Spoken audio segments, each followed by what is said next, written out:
실제로 겪었던 실화괴담들. 첫 번째 이야기. 무당이 유산을 하고서 복수를 했다.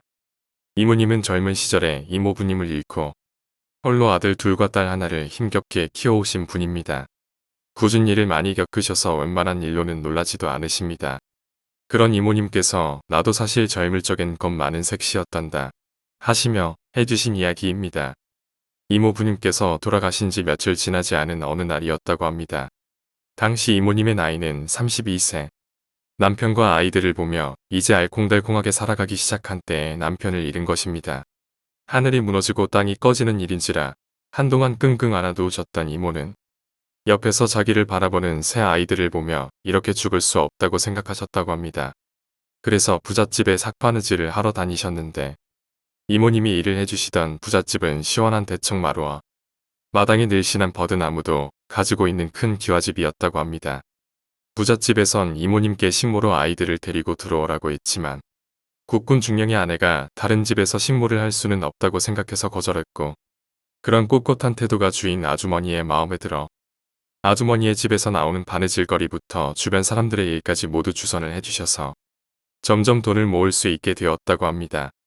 어느 날 주인 아주머니가 남편이랑 어딜 다녀온다고 집을 봐달라고 하셨답니다. 오랫동안 일을 해와서 이모님을 신뢰하고 있었던 것입니다. 이모님은 흔쾌히 수락하고 대청 마루에 앉아 하루 종일 바느질을 하고 계셨고 그런 와중 갑자기 대문이 벌컥 열렸다고 합니다. 이모님은 벌써 돌아오셨나 하는 생각에 대문을 바라보았는데 순간 얼음처럼 얼어버리셨답니다. 처음 보는 꼬마 아이가 머리에는 상투를 들고 무표정하게 대문으로 들어오고 있었는데 기이하게 생긴 모습에 움직임마저 기이하여 걷는 것도 아니고 달리는 것도 아닌 콩콩거리며 대청마루로 뛰어오고 있었다고 합니다. 도깨비구나. 이모님은 순간적으로 이런 생각을 하시고 혹시 나한테 해를 끼치지 않을까 하는 생각에 무척이나 겁이 나셨다고 합니다. 그도 그럴 것이 집에는 자기가 오기만을 목을 빼고 기다리는 새 자식이 있었으니 말입니다. 하지만 겁에 질려 아무것도 하지 못하셨고 점점 다가오는 동자를 보며 죽으면 안 되지. 우리 아이들은 어쩌라고.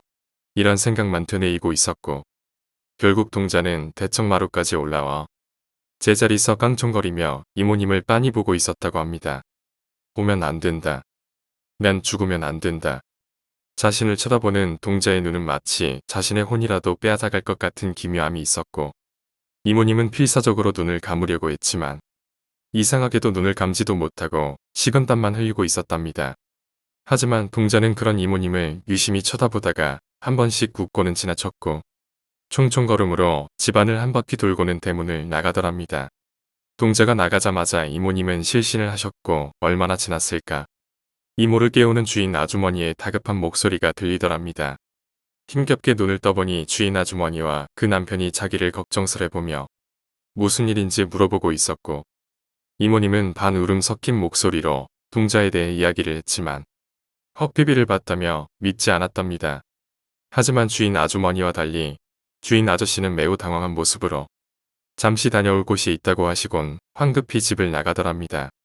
주인 아저씨가 대문을 나서는 것을 보던 이모님의 눈에 문득 버드나무가 눈에 들어왔는데 그제서야 주인 아저씨가 왜 집을 나섰는지 알게 되었고 주인 아주머니가 주시는 설탕물도 내팽개치고 서둘러 도망쳐 나왔다고 합니다. 이유인즉 예전에는 요즘처럼 말린 국수가 없었기에 집에서 직접 국수를 말려서 먹을 때마다 삶아 먹었다고 합니다. 그날 역시 마당에 국수를 말리고 있었는데 동자가 지나간 후 말리고 있던 국수가 전부 버드나무 가지 위에 올라가 있더라는 겁니다. 그 후로는 이모님은 그 집에 가지 않았답니다. 목구멍이 포도청이라 일을 하더라도 집 안으로 들어가지 않고 대문 앞에서 일감을 받아 집으로 가져와서 하셨는데 얼마 후 일을 할 수 없게 되었다고 합니다. 그 집이 망했기 때문입니다.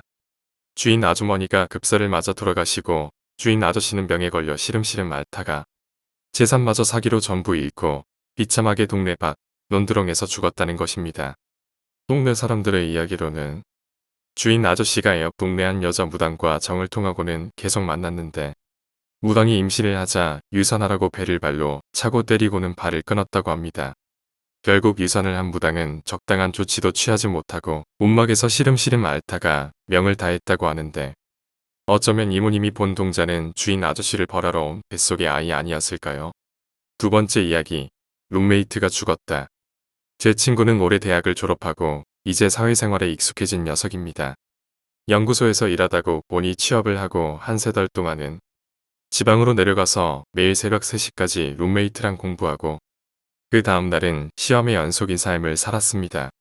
그 속에서 동생 같은 룸메이트랑 친해져서 서로서로 속 깊은 이야기나 힘든 이야기도 자주 나누어 룸메이트의 여동생 등 가족과도 친하게 지냈다고 합니다. 어느 날 친구가 연락이 되지 않았습니다. 무소식이 희소식이다라고 생각하고 있었는데 고3 친구들 모임이 있는 날이라 다들 모이는 날에 친구 녀석이 좀 우울한 얼굴로 참석했습니다. 다들 화기애애한 분위기였으나 도통 말도 없고 시니컬한 미소만 가끔 짓고 있기에 좀 우울한가라고 생각했었는데 함께 집으로 돌아가는 길에 친구 녀석이 이렇게 말했습니다. 혼자 집에 들어가는 게 너무 무서워. 이윽고 연락이 없었던 동안 일어난 일을 이야기해 주었습니다. 2주일 전 친구와 친하게 지내던 룸메이트가 죽었다고 합니다. 지금은 서울에 올라와서 일하기 때문에 예전처럼 같이 살고 있진 않았는데 계속 친하게 지내고 있었기 때문에 충격이 컸던 것 같습니다. 일주일 전 룸메이트가 집에 있는데 새벽에 남자친구가 우울해서 만나자는 전화가 온 적이 있었답니다. 그래서 다음날 출근도 해야 하는데도 새벽에 나갔다고 합니다. 그래서 둘이 술 마시고 돌아오던 길이었답니다. 남자친구의 오토바이를 타고 오다가 마주오던 차에 치여서 큰 사고가 났다고 합니다. 남자친구는 살짝 다리만 다쳤지만 뒤에 탔던 룸메이트는 그대로 날아가서 머리를 심하게 다치는 바람에 뇌사 상태에 빠졌습니다. 그래서 결국 일주일 동안 뇌사 상태에 있다가 죽었다고 합니다. 제 친구는 룸메이트가 뇌사 상태에 있었지만 자기가 문병을 가서 빨리 일어나야지. 너 이제 살만한데. 라고 울자 뇌사 상태라고 하는 룸메이트의 눈에서 눈물이 주룩 흘렀다고 합니다. 그런 반응도 있고 몸도 따뜻하다 보니 뇌사에 있다고 하더라도 일주일 동안 경과를 지켜봤던 것 같습니다. 그리고 일주일 뒤 룸메이트의 장례를 치렀습니다. 그렇게 룸메이트의 장례식에 참석한 제 친구는 출근 때문에 밤 12시까지만 있고 회사 동료들이랑 돌아왔다고 합니다. 그런데 다음날 아침 룸메이트의 여동생에게서 다급한 전화가 왔다고 합니다. 언니, 나 무서워 죽겠어. 빨리 장례식장에서 가고 싶어. 이렇게 말했다고 합니다. 왜? 무슨 일인데? 라고 하자 어제 장례식을 마치고 죽은 룸메이트랑 친하게 지냈던 친구와 여동생이랑 함께 자는데 갑자기 옆에서 이상한 소리가 들렸답니다. 누가 또 문상을 얹나? 하고 여동생이 생각하고 있었는데 시간은 벌써 새벽. 거기다 부산스럽게 인사를 한다거나 하는 소리가 들리지 않았습니다. 그 순간 무척 서럽게 우는 여자 목소리가 옆에서 생생하게 들렸다고 합니다. 소름이 쫙 돋아 룸메이트의 여동생이 눈을 번쩍 뜨면서 일어났더니 갑자기 여자의 울음소리가 뚝 끊겼습니다. 그러가 갑자기 옆에서 자고 있던 죽은 룸메이트의 친구도 눈을 번쩍 뜨면서 일어나는 것이었습니다. 너도 들었니? 분명 그들이 자고 있던 그 사이에서 나는 울음소리였는데 둘 이외에는 아무도 없었다고 합니다. 그래서 너무 무서웠던 룸메이트의 여동생은 다음날 아침 제 친구에게 전화를 걸었던 것입니다. 제 친구도 그 이야기를 듣고 얼마나 한이 맺혔으면 하고 슬퍼졌다고 합니다. 사고가 나고 룸메이트는 뇌사에 빠져 누워있고 가족 및 친구와 동료들이 우연찮게 함께 모여 있었다고 합니다. 그런데 그 순간 갑자기 문이 열리면서 다리에 붕대인가를 감은 남자친구와 그 엄마가 찾아와서는 이 나쁜 년 때문에 내 아들 인생이 망쳤다. 물어내라. 왜 창창한 내 아들 인생을 망치랴. 라며 생난리를 피웠다고 합니다. 룸메이트 주변 사람들도 화가 나서 소란이 있었다고 합니다. 경찰에 말도 해봤지만 어쨌거나 둘 다 과실이 있다고 서로 알아서 합의를 보라고 했다고 합니다. 제 친구는 말을 씁쓸하게 하면서 룸메이트도 잘한 건 없지만 이제 겨우 힘든 고생 넘기고 자리도 잡혀 행복해졌는데 남자친구와 가족들의 일 때문에 여러모로 한이 쌓이지 않았겠냐며 슬프게 말했습니다. 세 번째 이야기. 이상한 아저씨. 귀신보다 사람이 더 무섭다는 이야기가 있죠.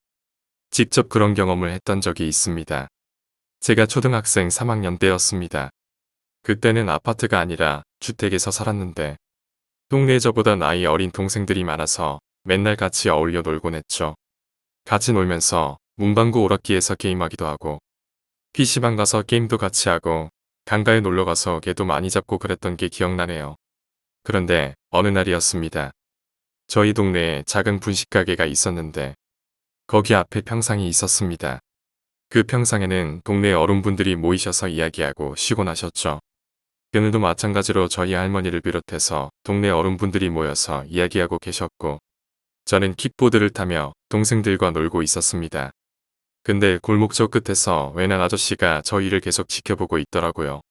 저는 동생들한테 저 아저씨 계속 우리 쳐다보는 것 같아 라고 말했는데 동생들은 그냥 그 아저씨 한번 쳐다보고는 그냥 계속 놀더군요. 저는 그 아저씨가 뭔가 이상했지만 그냥 우리들 노는 거 구경하는 동네 어른인가 보다 하고 계속 놀았습니다. 그러다 그 아저씨가 있나 없나 궁금해서 슬쩍 보니 과일 상자를 들고 이쪽으로 오고 계셨습니다.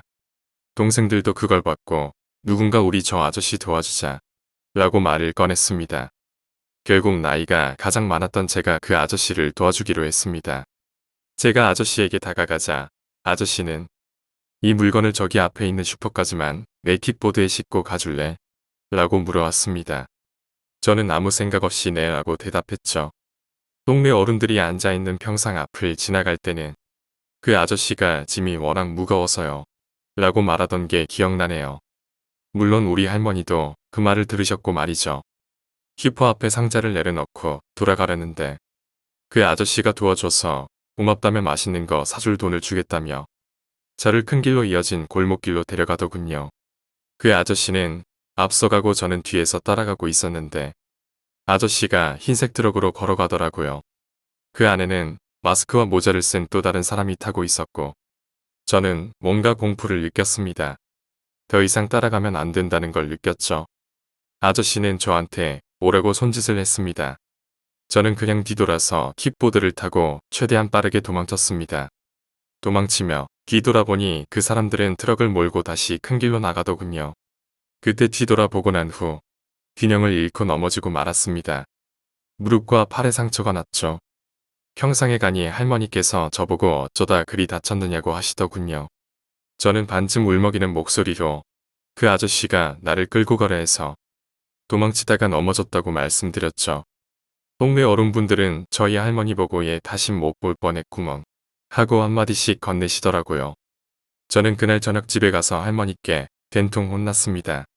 낯선 사람 따라갔다고 말이죠. 그 아저씨의 정체는 뭐였을까요? 그리고 그 상자 있잖아요. 저도 할머니가 다른 어른이랑 말씀하시는 것만 들었는데 누가 벽돌을 넣은 상자를 슈퍼 앞에 버리고 갔다고 별 희한한 사람이 다 있다고 하시더라고요. 오늘 이야기는 여기까지입니다. 오늘 이야기가 재미있으셨다면 구독과 좋아요, 댓글 부탁드립니다. 댓글은 저에게 큰 힘이 됩니다. 감사합니다.